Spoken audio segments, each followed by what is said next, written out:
at 52 after 2. We'll be catching up with marketing strategist, business coach and columnist Amantle Mukobung. She joins us on the line. Amantle, good afternoon. Welcome to the show.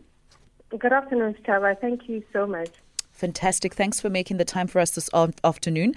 Tell us about your journey in marketing, just over a decade's period. I mean, you call yourself a connector. When and how did you fall in love with marketing? Yeah, so I completed my matric in 2005, and at the time, the next ideal phase of my life was all about architecture.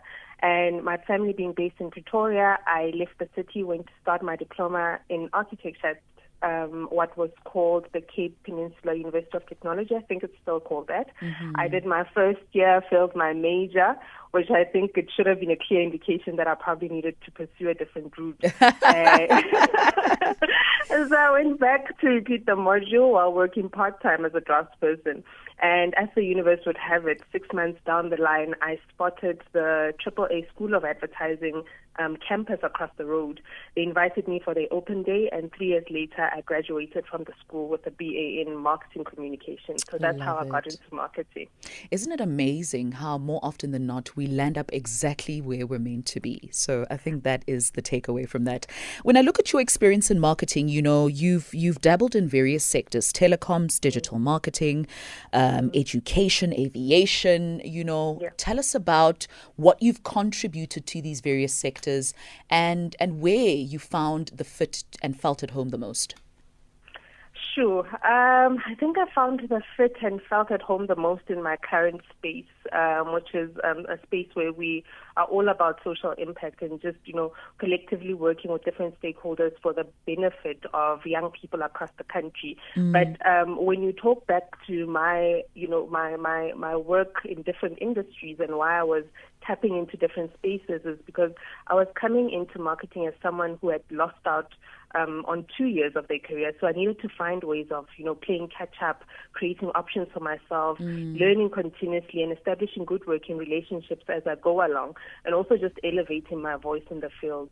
So I actually interned at SAfm a few months after graduating. I did it part-time on Sunday morning. You interned here? I interned there. Wow, very interesting. That's amazing, Amantle. Yeah, I was quite curious about broadcasting, as it provides, marketers with different platforms to share their marketing on or their messaging on, and getting access to the behind the scenes and the making of radio just taught me what's possible for brands out there on the platform and what content producers actually need. And it just made me respect that space even a bit more. So, taking interviews on behalf of brands became so much easier over time. And I also contributed articles in a publication. It's a business publication for a couple of years.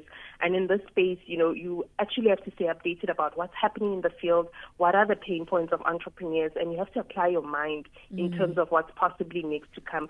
So that then opened the door for me to get into business coaching and for me to do much more. So I feel all that combined really gave me a good head start post completing my undergrad. I love it. So, when you describe yourself, you see yourself as a catalyst for change. You've got a passion for uplifting and empowering women, which led you to then found Gqeba Amahikeng. Tell us about this. I did. So I came across Future Females a couple of years ago, and because I always share my dreams, what I like with my sister, she also caught on to what I was doing at the time and what we were trying to start in our hometown in Mahikeng. So when we saw that the chapter, Future Females Mahikeng, wasn't actually speaking to the people in our hometown, we then decided to rebrand, go into it as Gqeba Mahikeng.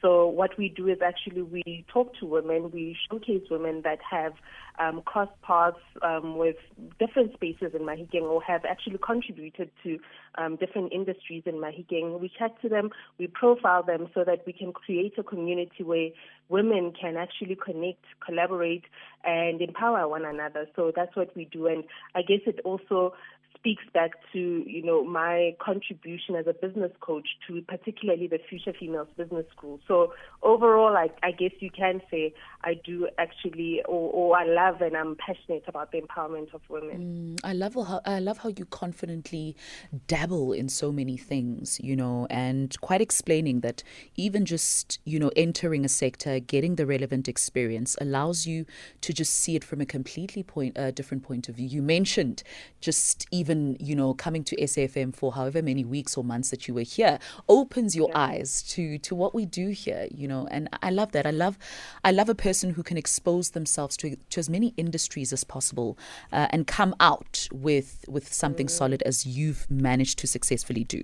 Now, let's talk about mentorship and collaboration, the importance of ensuring that, like yourself, we start organizations like Makgarebe a Mahikeng. Maybe someone else might start it in a completely different area in the country. But let's talk about the importance of mentorship specifically. So with mentorship, I love the fact that you brought this up because it's actually my research, or rather the research that I'm doing through the UCT Bertha Center, is that I'm focusing on mentorship.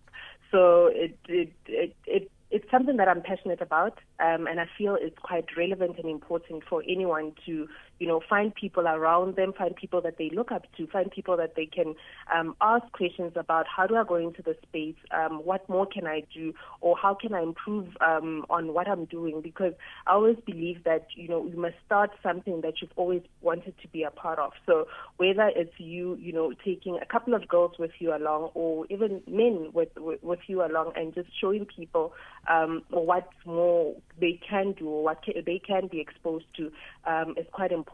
So mentorship is important, whether it's formal or informal, whether it's you, even looking at people that you admire from a distance and watching their interviews, asking questions. I mean, social media is a very powerful tool that one could plug into and actually have access to all the people that they look up to. So mentorship is important, should never be left out because we're continuously learning, and different industries, because of technology and how the world is so integrated, they're ever evolving. So mentorship, I find it a key thing within anyone's industry or career path.